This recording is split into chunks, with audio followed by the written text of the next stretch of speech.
देखिए रज़ा, एक तो पहले इस प्लान का कोई सर-पैर शुरू में भी नहीं लगता था। देखिए, बहुत सारे लोग कहते हैं कि जी नॉर्दर्न आयरलैंड में हो सकता है, तो यहाँ क्यों नहीं हो सकता? भई नॉर्दर्न आयरलैंड में आपने 4 दिन थोड़ी दिए थे। हुँ, एक पूरा महीना या बल्कि उससे ज़्यादा दिया था और उसमें गारंटर्स में यूरोप था, यूएस सबसे की था और ज़ाहिर है बर्तानिया तो इंटरेस्टेड पार्टी थी। लेकिन आप देखें कि शेंगन उस वक़्त ट्रीटी जो थी वो अ, इवॉल्व हो रही थी। शेंगन में और उनका ये था कि जी हम दरवाज़े बंद नहीं करेंगे, यानी कि नॉर्दर्न आयरलैंड की वो एक्सेस होगी यूरोप की जी, एंड वाइस वर्सा। इस किस्म की और बातें। अच्छा, अब आप 4 दिन दे रहे हैं। अच्छा, अब मैं कहती हूँ जी चलो जी मान लिया कि हो गया। अब ये जो स्टेबलाइज़ेशन फ़ोर्स है, 4 दिन बाद अगर आपने 4 दिन दिए और हमास हम ये समझें कि मान भी जाती है कि अच्छा जी ठीक है। तो जिस दिन वो मानेगी उस दिन थोड़ी स्टेबलाइज़ेशन फ़ोर्स वहाँ इन ऑपरेशन आएगी। हाँ, बिल पाकिस्तान से अच्छा, एक तो कोई फ़िगर्स नहीं है कितनी फ़ोर्सेस होंगी स्टेबलाइज़ेशन फ़ोर्स के लिए, डिटेल्स ही नहीं थी उसमें, उस प्लान राइट, में। राइट, कितनी फ़ोर्स चाहिए होगी स्टेबलाइज़ेशन फ़ोर्स और अगर फ़र्ज़ करें जी पाकिस्तान से 5,000 फ़ौजी जाने या 1,000 फ़ौजी जाने या 500 जाने, ठीक है? तो उनको तो 4 दिन से पहले निकल जाना चाहिए ना मुल्क से, ताकि करेक्ट, वहाँ पहुँचे और वो स्टेबलाइज़ और जगहों से और मुल्कों से भी आएँ, वो स्टेबलाइज़ेशन फ़ोर्स हो। There was everything was up in the air जिसे कहते हैं।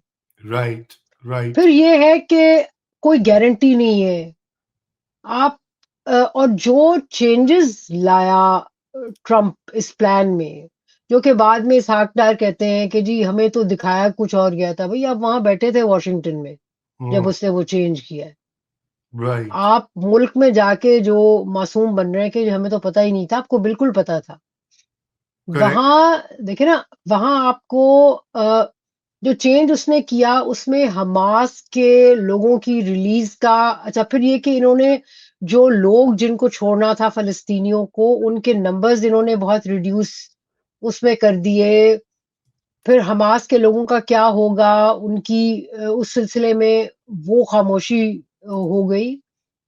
राइट, मैंने तो पहले भी आपसे एक अर्ज़ की थी कि ये पीस प्लान इज़राइल के लिए था, ये पीस प्लान फ़लस्तीनियों के लिए नहीं था। राइट, बहरहाल, उसके बावजूद अगर आप ब्रॉडली पीस प्लान पे देखें, तो यही एक मौका था। हुँ, अगर जेन्युइनली और नेक नियति से सब साइड्स मिल के बैठ जाएँ और कहें कि चलो जी, इस मामले को ना आपकी ना हमारी, इसको दोनों लोगों के यानी कि इज़राइलियों की और फ़लस्तीनियों की बेनिफिट के लिए किस तरह हम इसको वर्कआउट करें। बिकॉज़ देखिए मत भूलें, बेशक हमें गुस्सा है और हम समझते हैं कि बिल्कुल फ़लस्तीनियों के साथ ज़ुल्म हो रहा है, जो कि हो रहा है, जेनोसाइड हो रहा है वहाँ। लेकिन बात ये है कि जो आम इज़राइली है, वो भी एक खौफ़ के अमल से मुसलसल कई सालों से जो है वो गुज़र रहा है। अब येस, अगर आप उसके पीस के लिए और फ़लस्तीनियों के पीस के लिए, दोनों के लिए अगर आप एक जेन्युइनली बैठ के कि अच्छा जी पुरानी चीज़ें भूल जाएँ, अब कैसे करें? तो एक अच्छा मौका था और वाहिद मुल्क जिसमें कैपेसिटी है ये करवाने की, आज के दिन में, वो अमेरिका है। अच्छा, जी, अब हुआ ये कि अब मसला ये है कि अमेरिका जो है, वो कोई न्यूट्रल एक्टर नहीं है अनफॉर्च्यूनेटली। अनफॉर्च्यूनेटली बिल्कुल, बिल्कुल, वो न्यूट्रल एक्टर नहीं है, वो चाह रहा है कि भई जो इज़राइलियों के लिए बेहतर हो और नेतन्याहू को खुश करने के लिए मज़ीद उसने उसने चेंजेस कर दी। सो कौन है जो अब हर कोई पीछे हुआ है। टर्की ने भी बहुत म्यूटेड सा रिस्पॉन्स दिया। यूएई को भी ज़्यादा समझ नहीं आ रही। सऊदीया जो मेन स्टेक होल्डर है और मज़े की बात ये है कि ये तमाम अरब मुल्क जो हैं, इजिप्ट और जॉर्डन तो फ़लस्तीनियों को लेना नहीं चाह रहा। बिल्कुल, यूएई, सऊदी अरेबिया और ये अरब मुल्क जो हैं ये चाहते हैं कि किसी तरह जान छूटे, खत्म हो ये मसला, जी, फ़लस्तीन का मसला। जी, जी, जी, लेकिन ये गले में ढोल ऐसा पड़ा है कि ये ना बज रहा है, ना उतारा जा रहा है। बिल्कुल, बिल्कुल, और सबसे बड़ी बात ये है कि जो 7 अक्टूबर को गज़ा का इंसिडेंट हुआ और उसके बाद जिस तरह से चीज़ें इवॉल्व की, उसके बाद मुसलमान मुल्कों के लोग भुला नहीं पा रहे और एक नज़रअंदाज नहीं कर रहे जो ज़्यादती और ज़ुल्म और बर्बरियत जो है इज़राइल कर रहा है फ़लस्तीनियों के साथ।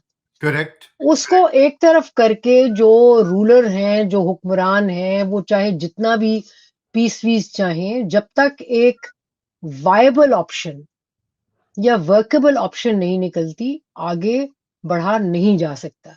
आगे नहीं बढ़ा जा हाँ, सकता, बिल्कुल, हम भी बड़े पाकिस्तान की टीम भी, फ़ौज भी मतलब कि बेचारी सियासी गवर्नमेंट पे तो सारा उनके ज़िम्मे पड़ जाता है, लेकिन फ़ौज भी आपकी साथ गई थी, आपके फ़ील्ड मार्शल साहब गए थे और सब तैयार होके गए थे कि भई ये एक प्लान आएगा जो कि एक्सेप्टेबल सारों को होगा क्योंकि अरब ममालिक भी उसको अ, जो है वो सपोर्ट एंडोर्स कर रहे जी, होंगे जी, जी, और पैसे जो थे स्टेबलाइज़ेशन फ़ोर्स वग़ैरह में, ये तो सऊदी अरेबिया जैसे और यूएई जैसे ममालिक ने लगाने थे। जी हाँ, बात ये है कि वो कोई वर्केबल प्लान ही नहीं है मतलब कि कौन देखें अगेन मैं कंपेयर करती हूँ गुड फ्राइडे एग्रीमेंट के साथ।